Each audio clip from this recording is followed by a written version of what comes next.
Hello, everybody. Welcome to the meeting. As you can see, we have Mr. Hedrich here.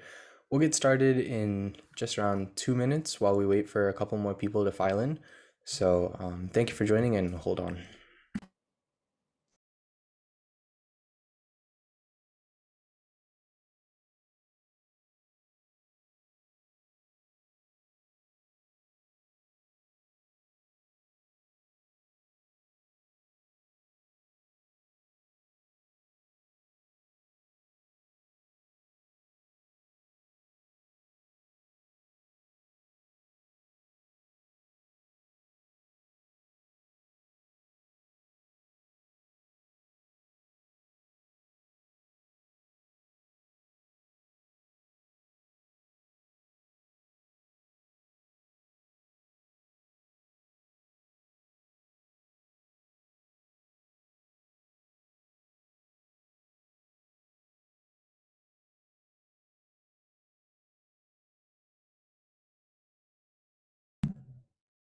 All right, let's get started. So, hello, everybody. Welcome to Inside Scoop on SPACs with QuantumScape CFO Kevin Hetrich.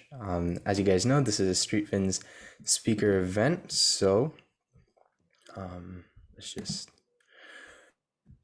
so this guest speaker event is brought to you by StreetFins, an organization dedicated to solving financial illiteracy, especially among high schoolers and other teenagers, right? So you can check us out at streetfins.com. That's where we post our news articles. You can find out updates about us, all sorts of stuff. And at Streetfins on Instagram, we post updates about, events like this, competitions, other opportunities we provide for our members, as well as just general infographics that teach you guys all about the market. We also have the Finance Simplified podcast, which is on all your podcast stream platforms. So if you want to hear from other members of our team, interview other really top people from the field of finance, except in a auditory form instead of a meeting like this, then check out the Finance Simplified podcast. We just recently put out another episode, so do make sure to check that out. And finally, join our Discord. That's where we have all our great conversations every day about the stock market, investing, really anything related to stocks and investing. It's going to be on there. So if you guys want to be part of a great community, then you should definitely join the Discord. We'll drop the link in the chat a bit later. But without further ado, I'd like to hand it over to Mr. Hetrich. Rahul, Benjamin, thank you for having me, and also thank you to everyone who's listening in for hearing the story and the conversation. Rahul, in terms of where to start, would you like me to kind of kick off with an introduction of who I am and my history, and as well as a little blurb about the company before we shift to the main topic of SPACs today? Yeah, definitely. That would be great. Thank you. So briefly about me, my name is Kevin Hetrich. It's a pleasure to be here with you all. I grew up in Portland, Oregon. I went to Jesuit High School, then went on to Pomona College, which is a small liberal arts college in Southern California. My first job out of college was with a management consulting firm called McKinsey. That's where I went to try to get a broader kind of background in business, and then went on to Bain Capital, which is a private equity firm based in Boston, where I was hoping to get exposed to finance and investing. I was basically working as a generalist there, and it was then that I got hooked on the energy challenge, something that more energy generally will improve people's lives, and there's big swaths of the world that don't have much access to it. But at the same time, it's a major challenge because we need to shift our current base of energy usage and future growth to a more sustainable path for the climate and for the environment. So at that time, chose to go back to school, went to grad school at Stanford, where I did 2 degrees, one an MBA to deepen business training, and then a second, an MS in earth sciences to give kind of a science and an engineering foundation to that future energy career I was after.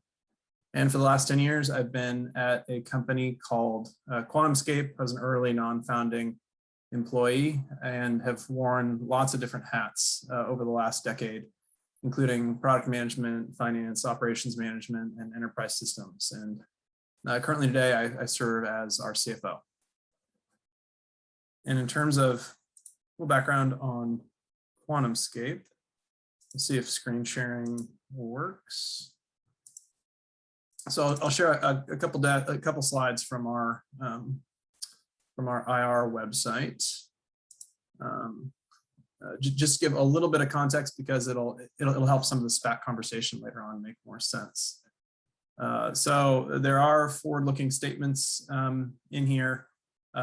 You should know that forward-looking statements have significant risk and uncertainty. So what is QuantumScape? What are we trying to do? It's a very interesting moment in that the automotive sector is undergoing one of its largest transformations, going from combustion engines towards full electric powertrains. As of last year, about 3% of cars were electric vehicles. It's quite far from like a mass market type penetration number. And we believe that's because the performance of the electric car, there are still some gaps with the combustion engine, specifically around things like range, charge time, life, safety, and cost. And the company QuantumScape was started to deliver significantly better batteries that help make significantly better electric vehicles, and to close that gap and really enable mass market penetration of electric vehicles. And I'll talk to you about our chemistry at the lightest touch possible, solid state lithium metal. So by the numbers, been around 10 years, raised over $2 billion of funding. The company's over 400 employees, predominantly technical scientists, engineers, technicians, over 200 patents and patent applications. We've had a really fantastic partnership with the Volkswagen Group over the last 8 or so years. I promise to keep the electric chemistry quick. As folks may know, there are 2 components to a battery, a anode and a cathode. This is kind of the cathode on the bottom, anode on the top. And all a battery does is when you charge it, the lithium goes from the cathode to the anode, and when you discharge it, it goes from the anode back to the cathode. It's the electrochemical equivalent of rolling a ball up a hill and down a hill. And this anode, this kind of host structure, tends to be made of things like silicon and graphite.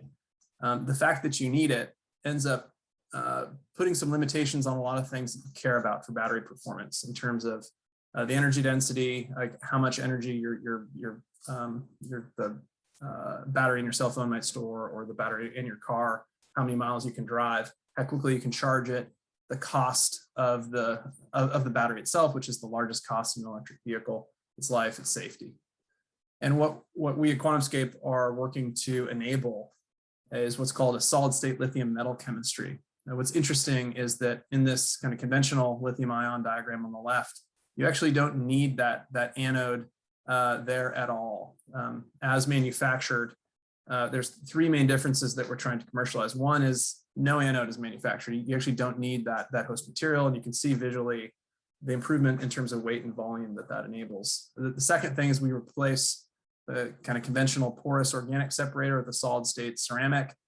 And then third, on first charge, the lithium metal actually forms. And you can see visually what that means in terms of weight and volume when you eliminate that anode host structure. And if you were to plot that against the major chemistries you'd see out there in terms of how much energy per unit weight on the y-axis, and then energy per unit volume on the x-axis, so it's a pretty significant improvement. But it's not just the energy density. It turns out that host structure tends to slow you down when you try to fast charge. I'll actually talk through one of 2 data slides in a second. It's that host structure interacting with the liquid electrolyte is one of the major sources of the loss of life in a cell.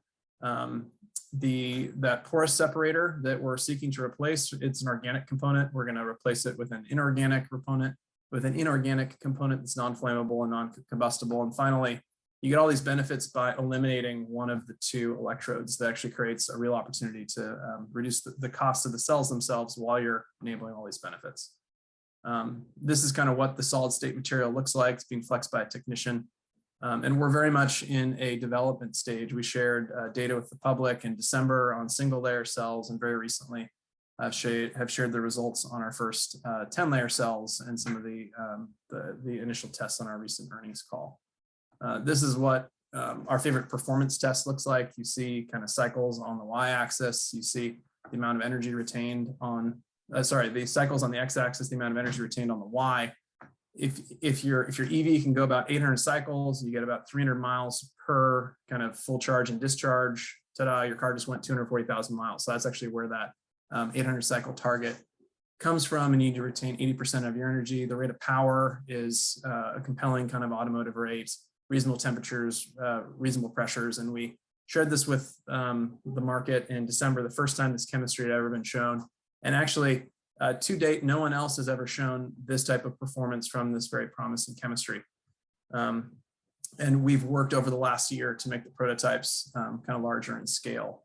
This is just that fast charge data. If you were to take the leading EV on the market, it takes about, I don't know, 35 minutes to go to 80% of charge. Our cells, because they don't have the lithium doesn't have to get into the anode, and you don't have to wait for the diffusion rates. We can do that same type of performance in less than 15 minutes. And then I think one of my last two slides, we have a really fantastic relationship with the VW Group. They've invested over $300 million. They have 2 members on our board. We formed a joint venture together where if we're successful, we're going to produce our solid state cells in a 50-50 company. And they're really fantastic partners, as you can imagine, having many of the world's most iconic brands, and certainly knowing automotive scale and quality manufacturing as well. And there's real work to be done. We need to finish our prototypes. We need to continue working on manufacturing process for our solid state separators. And then there's the industrialization challenges after it. So very, very much real work to be done. Also a lot of excitement that it's not common where there's an opportunity for chemistry to meaningfully improve all of the major dimensions that customers care about and have the capability to be lower cost as well. So that's kind of our story in a nutshell, and I'll refer back to it, I think, Rahul, for some of your future questions that should hopefully put my answers into better perspective. Thank you for that great intro. We definitely learned a lot about, what QuantumScape does.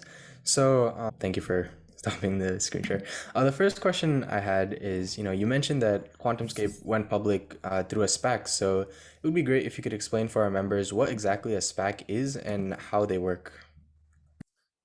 It's a great question. So SPAC, S-P-A-C, what it stands for is a special purpose acquisition company. And what that is a management team and board basically create a company and take it public with the express purpose of finding another company to then kind of merge with. And that management team and investors of that SPAC company they basically take money from investors for the purpose of that merger.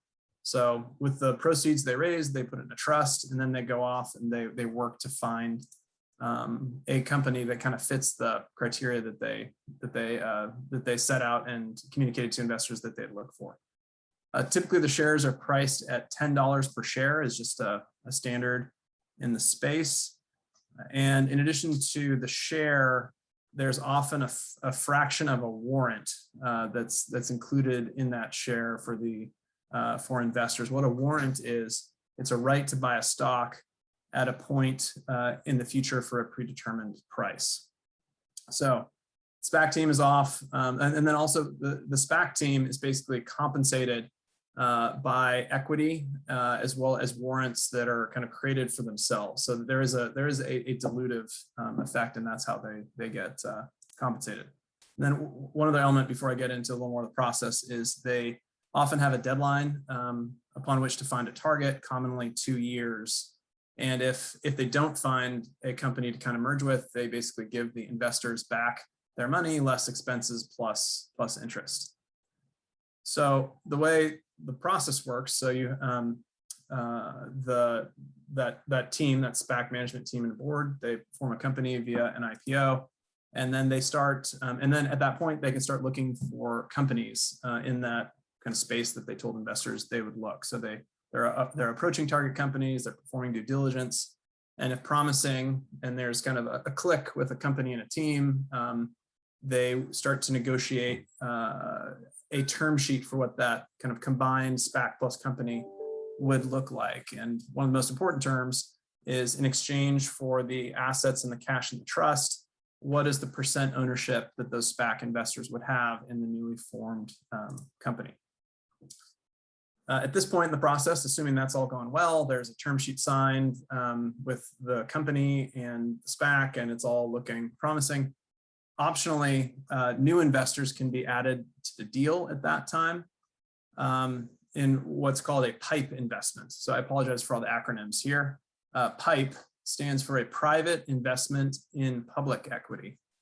And you have a question like, well, why might you try to raise kind of new money from institutional investors at that time? There's two real reasons. One is if there's a genuine need for that additional capital from institutional investors, and two, by bringing in new people at the implied price per share that was just agreed between the company and the SPAC kind of management and board, you're also sending a pretty powerful signal to the broader investor community that the price that you set is attractive to sophisticated investors. So, so now optionally you've done a PIPE or you haven't done a PIPE, and then you make then you would make the deal public. So the SPAC would say, hey, we found a company, we've agreed to terms. At that point, you'd say if there are new investors come in through this PIPE or not. And you would start the process with the SEC to file a Form S-4. This is rather similar to a Form S-1, which is done in a traditional IPO. We can talk about some of the differences later if that's of interest. What's in that Form S-4? It's a very long document, often hundreds of pages, that reflects really a lot of work. It describes the terms of the business combination. It includes a description of the combined business, goes into the risks that investors should be knowledgeable about, describes the pro forma financials for that business, as well as summarizes the material contracts that pro forma business would have. So that initial draft is given to the SEC. It's very common over every kind of couple of weeks. The SEC will give a round of feedback. The management team of the company and the SPAC team, together with a whole bunch of advisors to help with the task, will respond to those feedbacks. And after 1 to 3 rounds of feedback, the goal is to have that form accepted. Upon acceptance of the S-4 filing, the next step in the process is to reach back out to your SPAC investors and and then you hold a special meeting. At that special meeting, in addition to some other governance matters that the SPAC investors can vote on, the SPAC investors have a unique opportunity to say, hey, I'm supportive. I would, in exchange for my kind of SPAC share, I would love a share in this new company that you're kind of merging with. Or if for whatever reason, after reading the S-4 materials and whatever is publicly available about the company at the time, they can also request their money back, kind of less expenses, kind of plus interest. So there's that vote. And then if the conditions for the business combination between the SPAC and the company are met, that's going to differ on each deal. But for example, some business combinations will only occur if a certain percentage of SPAC shareholders approve the business combination. Then you're a publicly traded company because the SPAC itself was a publicly traded company. You just merge with them, and then the entity then the company that was then merged with is now a public company via a merger. So you'd be listed on the New York Stock Exchange, or well, in our case, the New York Stock Exchange, whatever stock exchange was selected. Basically, the next day, ring the bell or the equivalent of ring the bell, and you're a public company. There are a number of filings that are kind of that are continued to truly complete the journey from the Super 8K and other other registration statements. I won't go into that unless there's some follow-on questions. Yeah, that was a great in-depth look at how and what SPACs are, right? So I think the natural question that comes up next is, to a casual observer, it just looks like going public with a couple more steps involved, right? So what are kind of the pros and cons that set it apart or make it attractive for companies to go public instead of a traditional IPO? It's a great question. In terms of the pro side, what I just talked through, it really sounds like a lot of steps. But one of the major pros is actually the speed of the process. It isn't uncommon for the process to be 6 months, even potentially less. You'd compare that to a traditional IPO process of maybe 12 to 18 months. That's one benefit, is speed.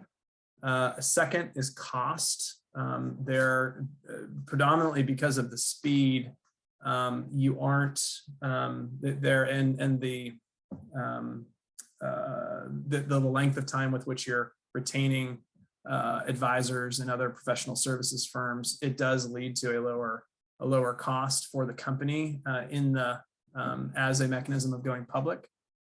And finally, the other area that's interesting from a company point of view is, the price that the company is receiving for the shares. There's no uncertainty because it was on the term sheet and on the binding agreement of the business combination. And when it occurs, it occurs.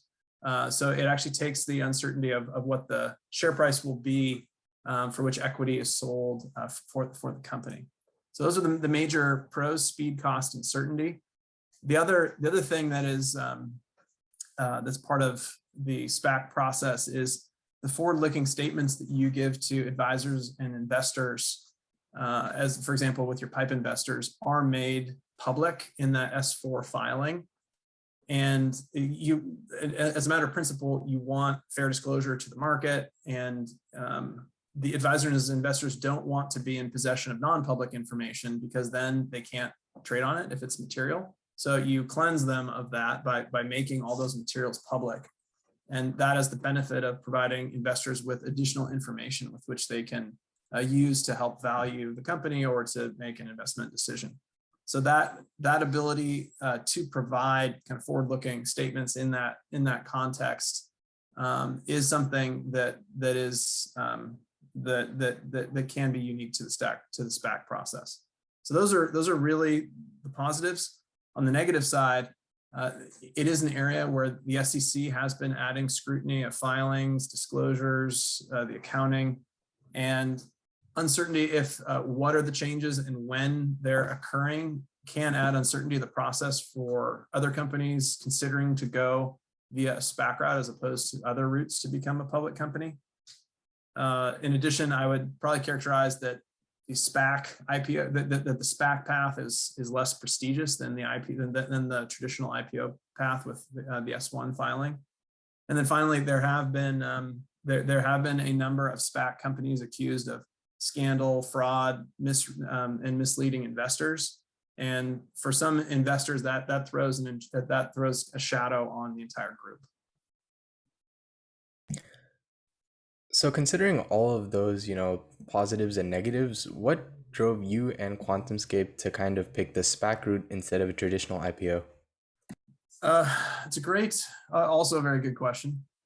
We had, if you back up to kind of April, May of last year, we were just finishing a private funding round. That is how we funded the company over the last decade. Volkswagen led that round. The lead financial investor was QIA, which is Qatar's sovereign wealth fund. And our game plan was to put down our heads and continue to do work. So we were then approached by kind of SPAC companies. It was not a path we were as familiar with. And then that triggered kind of a conversation within the team and the board. If you apply the kind of pros and cons of the path, is that something that makes sense for the company, yes or no? And what kind of focused the attention for us The opportunity to raise capital as part of the business combination and PIPE was attractive. We do need capital to finish development and to put up kind of factories as part of our long-term plan. The public companies have a higher profile, which is good for customers and suppliers and potential employees. And there's also improved governance. There's substantial investments in legal, finance, HR with more independent oversight. Transparency just makes you a better company. In terms of the kind of con side, all of that improved governance and the kind of, there are real fixed costs to being a public company, touching those same areas that I mentioned, and it does require time and attention to support the steady rhythm of reporting, earnings calls, SEC filings, increased IR and PR activity that is required and expected of being a public company. And for QuantumScape being a pre-revenue company, we actually didn't know how public investors would view our company as an investment. On one side, it's a tremendous market opportunity for kind of automotive batteries. If you genuinely have something better, we really believe in the promise of that solid state lithium metal. The performance of our prototypes was one of a kind, had never been done or shown before. We're very proud of and excited about. And we had really quite positive customer feedback, where you had one of the world's largest automotive companies was investing money, formed a JV, was on our board, had said a number of very nice kind of statements about us. So that's on the positive side, but the reality is we are a number of years from revenue, and there's real risk in terms of the technology and the manufacturing roadmap, and how that would come out, we actually didn't know. So we going into the process, we decided that the pros outweighed the cons, and we were pleased to see the reaction by the PIPE investors, in which we sought out to raise an amount of money. It was substantially oversubscribed. We had to cut that back, and so that was the clearest signal that our story did really resonate, and there was appetite for investments in next generation battery companies. Awesome. That's a great story to hear. But as a CFO, what was your role in this entire process? What did you specifically do to get you to the point that you are today? In the private-public process, the finance and CFO is involved in a lot of the work streams, and there are many work streams. Before I get into the work streams, ended up for me personally, there's a big hunk of it is actually just overall project management and coordination between the parties. So you have the company kind of management team and company, you have the SPAC team and board. Each group tends to have its own set of advisors. So you have bankers, you have auditors, you have lawyers, you have specific accounting advisors who've seen this type of accounting many times and help guide you through it. So there's a large number of parties involved across a large number of work streams. The work streams, some of the major ones being like legal. I mentioned that S4 filing, just one of many, is hundreds of pages of length, and you'd have multi-hour sessions going over like paragraphs and sections and iteration, which is how they're made good. You have an obligation to investors for the statements to be kind of fair and thorough and representative without error, that are not misleading. That's what's expected. So to get it there, it takes a lot of iterations and a lot of eyes, and that's, I think, how kind of quality is achieved. So that's legal work stream. Audit work stream. There's a difference between private and public company standards for auditing. So there's a lift of your historical statements and then a focus on the pro forma financials. Fundraising, if you're going down that PIPE path. Investor relations for the first time is a work stream. Public relations, certainly for us, we had basically zero profile, so that was new. The nuts and bolts of what ends up as a security traded on a public stock exchange is its own work stream. It's quite technical. You work with a company called a transfer agent and specialized securities attorneys to set up what will be your shares on whichever exchange you choose with the SEC rules and whichever exchanges rules, in our case was New York. In addition to all that, you're also trying to work backward from the challenge of being a public company. So from a finance accounting point of view, getting ready for the SOX work, which is required for your first, actually your second annual report of being a public company. There are many requirements for SOX. The major ones is additional, in addition to your financials being audited, the controls you have in place themselves to ensure the accuracy and comprehensiveness of that information and the integrity themselves are audited. So it's a pretty large amount of work that has a long lead time done well. So getting that going. Critical hiring because of the new work streams for the public company accounting. During all this is going on, you're interviewing people, screening resumes, building out the team, and then all sorts of new activities to support the governance. Like in our case, we had a general meeting of the board. We formed multiple committees, including the audit committee.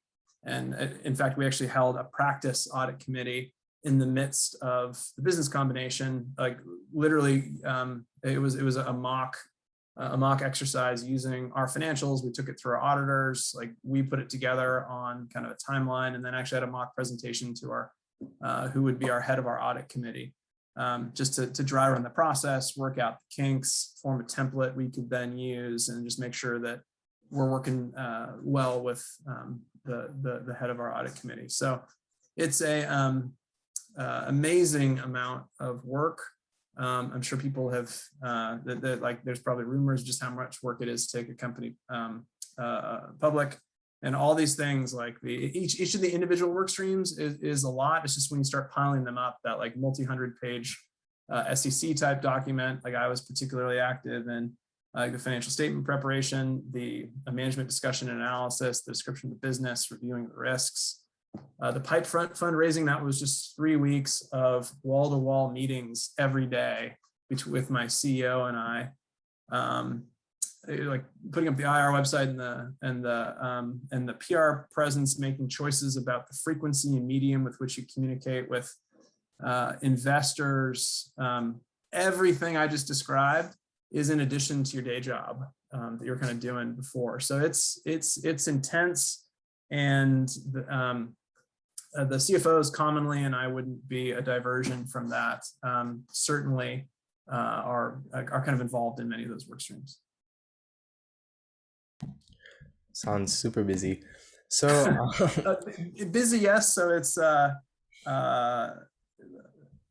it would be difficult to maintain that level of energy and uptime throughout your entire career. So it's you could, I think, make a compelling case that you've thrown the work-life balance off in that period.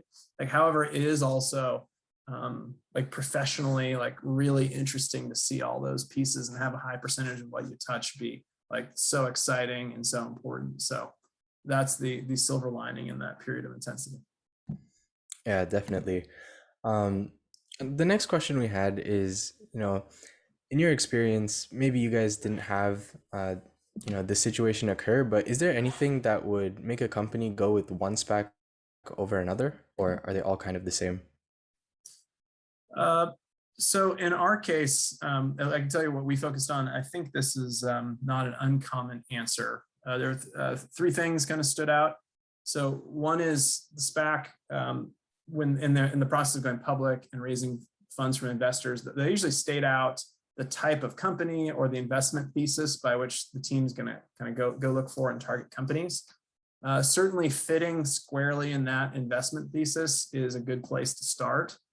If there's a mismatch, it's it kind of raises questions, rightfully so, with investors. So it certainly makes sense to be in the target range of the SPAC. The second is the team itself, both the team and the board. If the team and the board have experience in the space in the sector, when they're doing diligence and selection on behalf of their investors, it's significantly more meaningful if they have the expertise and the career and the experience.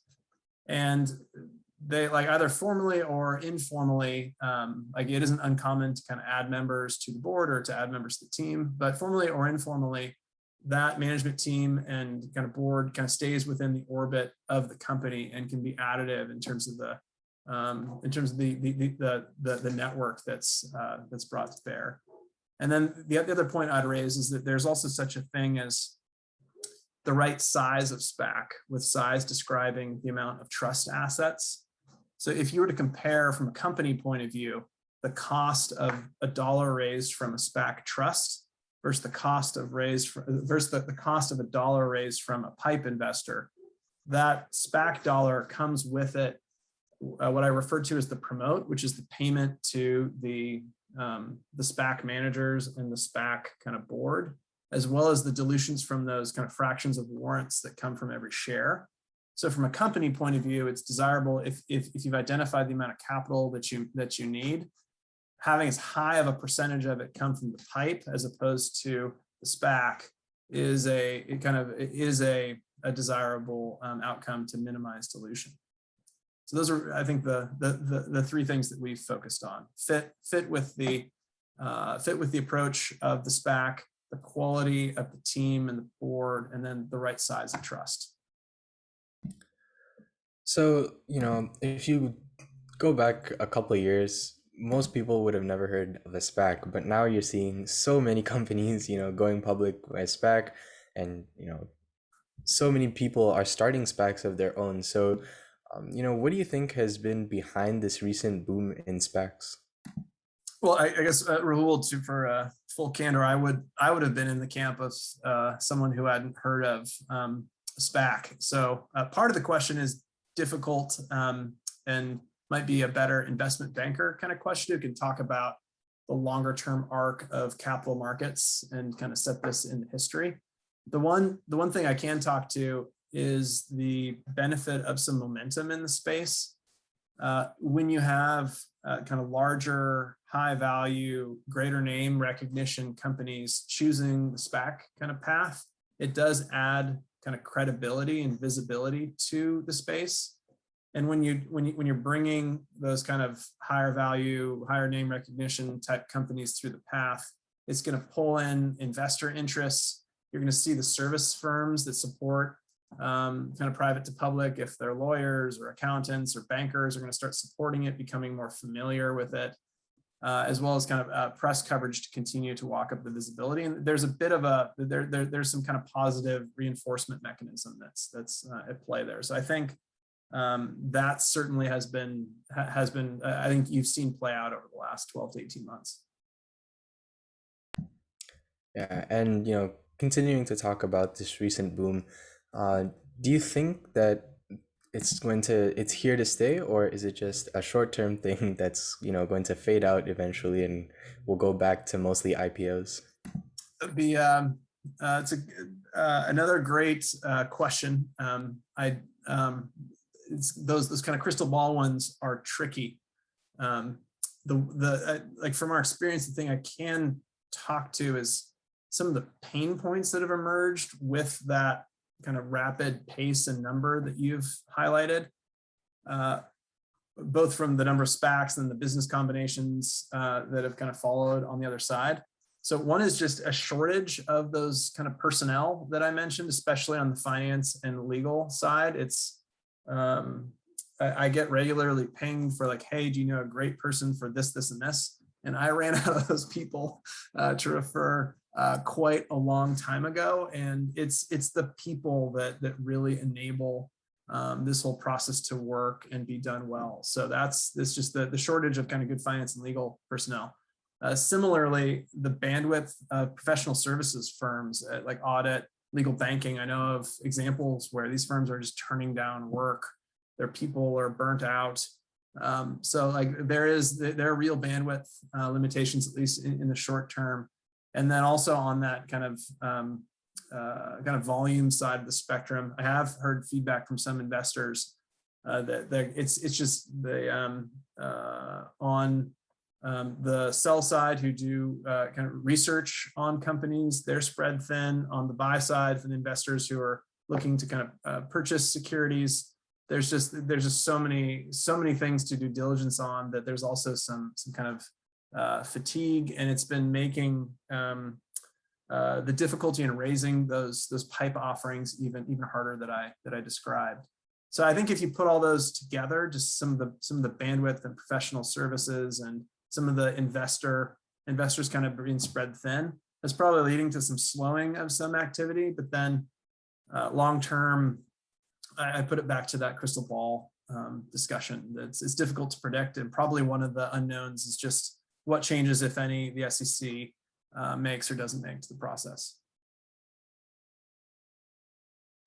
Yeah, definitely. Nobody can predict the future. Speaking from your personal experience, we're kind of shifting away from the SPAC discussion now. You kind of had not the most traditional path to being in the position you are right now, but do you think there's any advice you would give to people who are trying to, one day become CFOs? So maybe I can share two thoughts. One is there are maybe two backgrounds that you'll find. The more traditional one, I'm guessing you were referring to, is growing up on the accounting side of things. So there is a base competency required in both finance and accounting, and you tend to see people come through one or the other and then work to kind of fill that out over time or complement what they don't do well with other great people around them.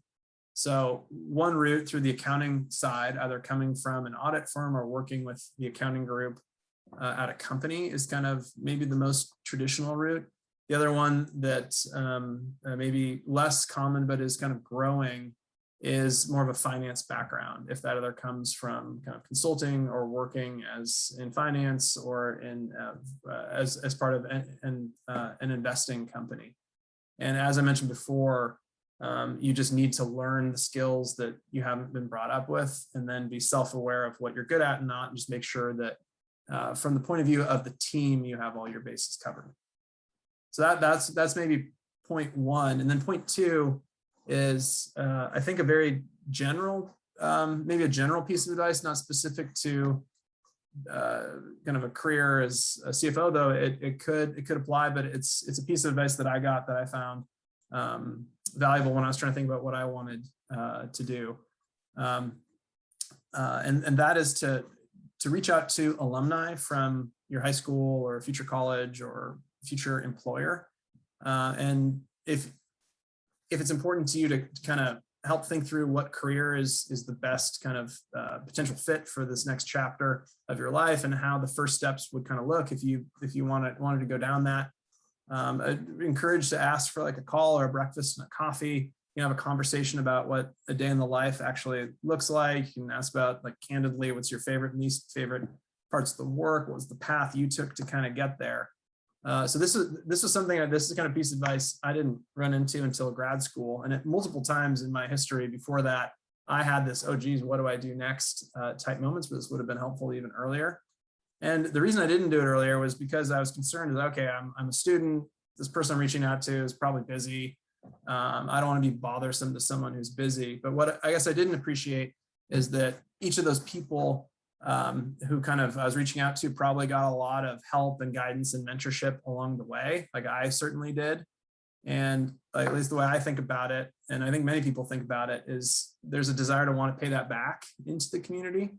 And also, I personally enjoy it, and I think many other people enjoy too, the interacting with students, and the drive and the energy and the enthusiasm is infectious. And you end up, at least for me, and I think this would hopefully be your experience too, is that you'll get people saying yes to things a much higher percentage of the time than you otherwise would have expected. And it seems to be a pretty good way to get like little thin slices into the things that you yourself might want to do. So that would maybe be maybe the one actionable piece of advice that I personally found valuable.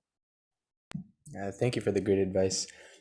So that brings us to an end of our, prepared section. So now we're actually going to move into the audience Q&A. So we have a couple pre-submitted questions. Ben will walk through those. If anybody in the audience right now would like to ask a question, then just send it in the chat to Ben, and then you can either ask it out loud yourself, or you can have Ben ask for you. So please feel free to ask questions. We do have time specifically set aside for it. So, don't hesitate. So, Ben, I'll hand it over to you now. Yeah, thank you. So our first question is from Prajwal. They had a question that said, actually, I believe they wanted to unmute and ask. So, So my question was just like, I know you said earlier that some specs are like subject to more controversy, especially from like the SEC. So my question was just like, why are specs subject to more controversy than like normal IPOs? That's it's a good question. I may not have a great answer to. I'd have to look at the rate of kind of controversy, scandal, accusations, short reports between the two paths. I think when you combine something new that people don't understand with and then the ability to kind of point to bad apples, maybe it comes out they are. It does kind of it kind of brings a kind of it throws a shadow on the space for some investors. The moment you're trying to get comfortable with something, you're like, oh geez, this one, eek. And then if this one's bad, I'm worried about the other. So that I don't blame investors for that. So that's just something I kind of personally witnessed. You'd have to I don't have the numbers for the true frequency between the two. Thanks. okay. So our next question had to do with the it had to do with the financing of QuantumScape. And so I'll just read out what we have. It says, I'm aware that massive amounts of funding are being used with QuantumScape, and that most of the money is being paid out to QuantumScape through Volkswagen through the Volkswagen contract, and it's based off of milestones, right? If you'd repeat that, so there was, I guess, one part of it was just on the amount of kind of capital, and then maybe some clarification in terms of how does VW kind of fit into that? Maybe as a way to reword the question. Yeah. So is VW paying QuantumScape on a milestone process? Yeah. So VW, we've kind of publicly disclosed, has made over $300 million of equity investments into the company. There was perhaps what the questioner is referring to is in the first quarter of this year, there was a milestone that we set last year that upon achievement triggered an additional $100 million investment. So perhaps that was what was being referred to. So we have used that type of structure with Volkswagen where we'll actually take a technical milestone that's important that signifies like real progress, and upon achieving it will trigger a investment. So that's something that we recently did with VW. Okay. And so the next question has to do with how the money is being spent from the funding. Yep. It goes, well, it's about two or three, or it's about three questions built into one. Yep. The first part was, what is the burn rate?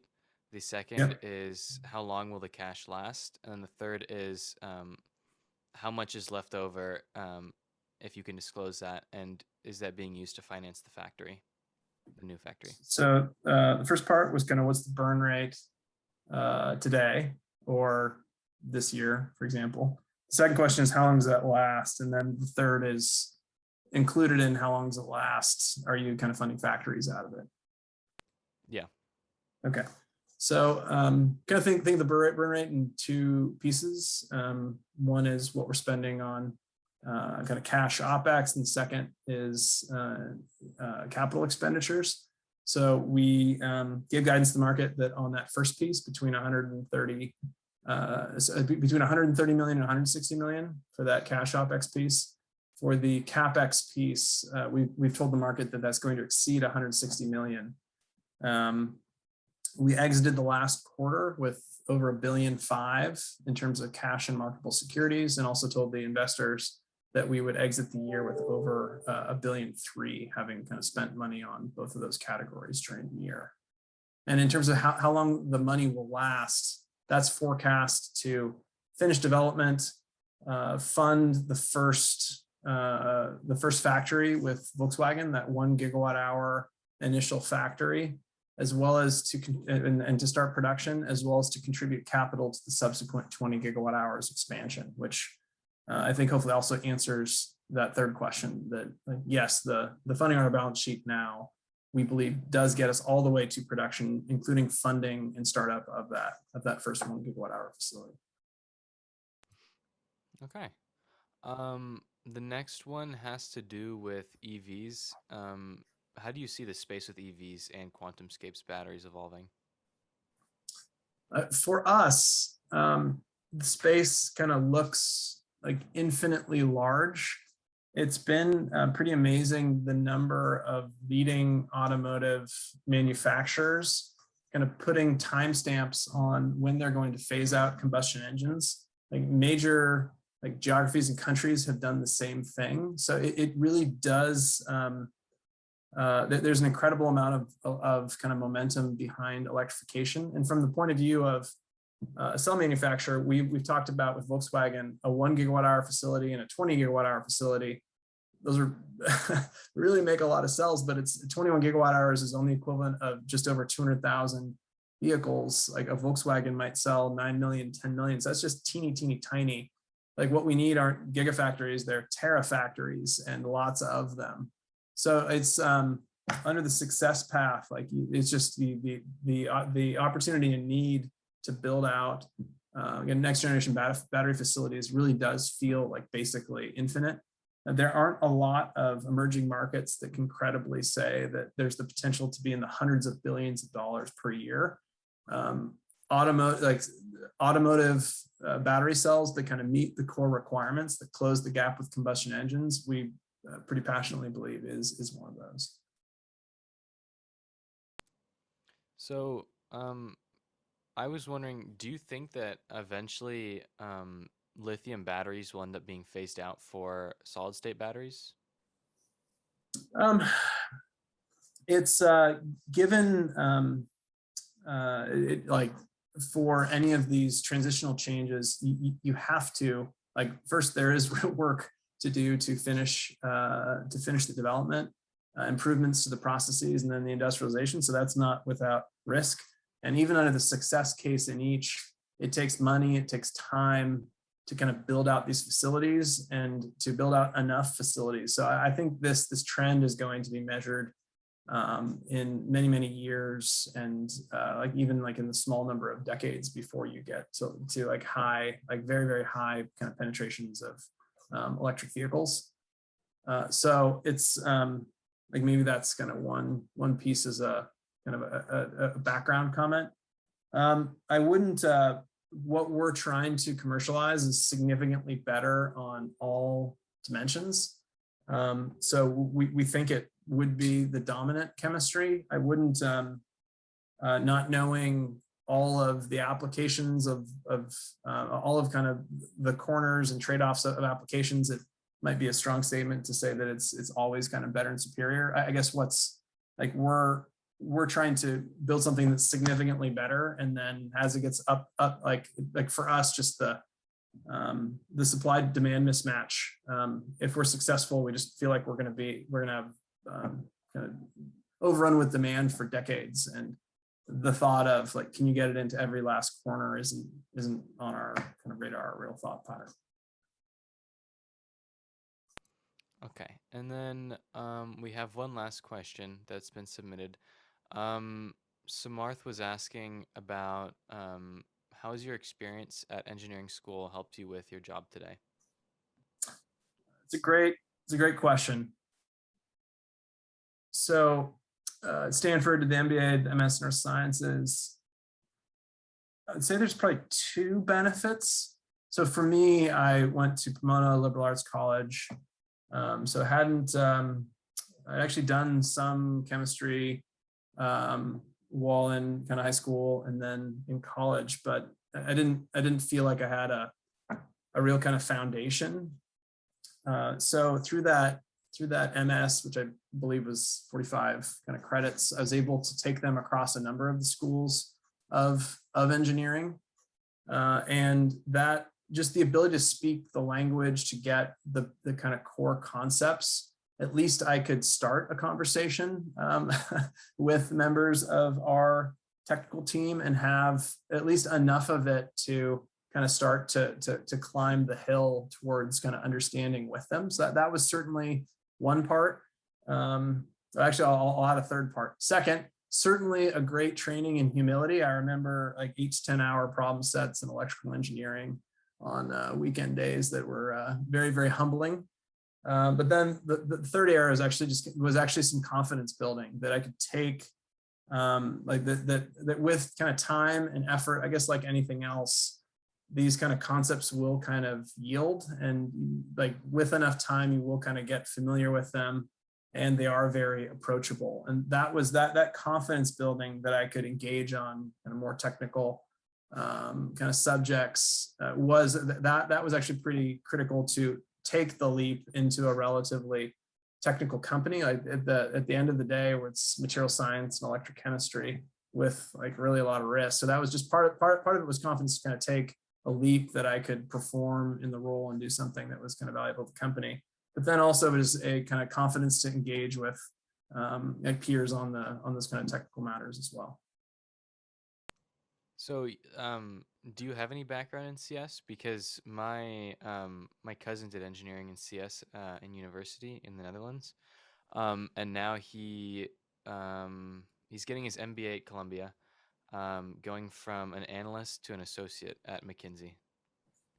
Yeah, fantastic. That's an area where I don't have a lot of background that I certainly wish that I did. I think I mentioned in the outset that the enterprise systems team works up roles into me. So I'm actually getting a lot of exposure to enterprise software and how it's used to clarify business processes and to put software under them to kind of single instance of data that's used kind of cross-functionally, where you can get instant visibility that's in kind of useful ways that are helpful, and you can automate all sorts of tasks and reporting and take out errors. And I've gotten to learn a lot on the job. I wish that I had more of a background in CS to even to more deeply appreciate it. Okay, so right now that is all of the questions that we've gotten. I think that I will let Rahul take it from here, unless anybody else has something they would like to ask. And then that will be it. So any final questions, guys?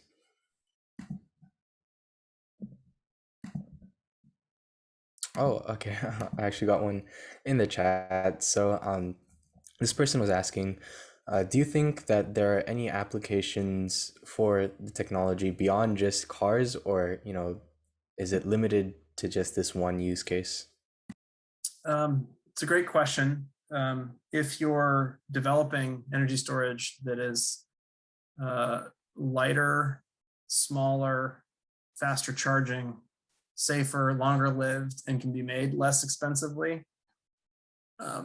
basically everything that you put a battery into is going to value those things. And there are products that don't yet have a battery that would be better products if they did. So we have gotten really a lot of interest within like our core automotive market. Like that's our mission and vision, that's our bread and butter. But we have gotten other interest from applications outside of automotive, the major ones being like consumer electronics, of course, as well as the grid. So it would be those same attributes are kind of valued. And as you go across the industries, there are some requirements get harder, some get kind of some get easier, and it's just can you so it's something where we've gotten a lot of interest as of today. We're very much focused on the automotive opportunity. Sounds good. So unless anybody else has a question, going once, going twice. All right, so I'll take that to mean no questions. In that case, thank you very much, Mr. Hetrich. Your insight was definitely extremely helpful. I think a lot of people learned way more than they would have expected. So thank you. It was really a great experience. So before we end today, I would like to get into just a bit more about StreetFins. So here we have some important links for you guys. We have a newsletter which you can subscribe to get a weekly recap of the financial news just so that you stay up to date. Please subscribe at streetfins.substack.com, or if you just search up StreetFins newsletter, it should pop up on Google. I mentioned at the top of this event that we do have a podcast, the Finance Simplified podcast. So you can search that up on pretty much any podcast platform you use, unless, it's something that nobody knows about.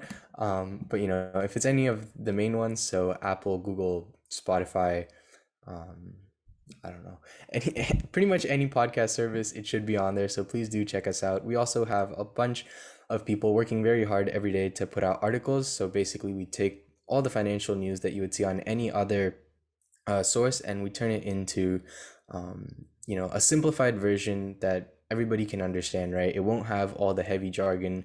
You won't be lost just trying to read it. You'll actually get the information you need, and you'll be able to learn more while you're reading it, right? So if you want a simplified version of all the top financial news, make sure to check out our website. Also, like I mentioned before, join our Discord server. It has hundreds of people on it. So if you want to be part of that great community, this is your chance. There's always interesting stuff going on. So it's definitely something you don't want to miss out. And of course, our social media, Instagram, Facebook, LinkedIn, Twitter. I think that covers all of it, but we're everywhere you think of. So just search us up, StreetFins, at StreetFins, slight variations, but basically that's us. Please do check us out. But yeah, other than that, thank you very much for joining. I think we covered all the questions. Thank you, Mr. Hetrich. It was, like I mentioned before, a great experience. So yeah, thank you everybody for joining. See you next time. Thank you, everybody. Yeah. Have a good day. Thank you for coming and talking for us. My Thank you. pleasure. All right. Bye, everybody.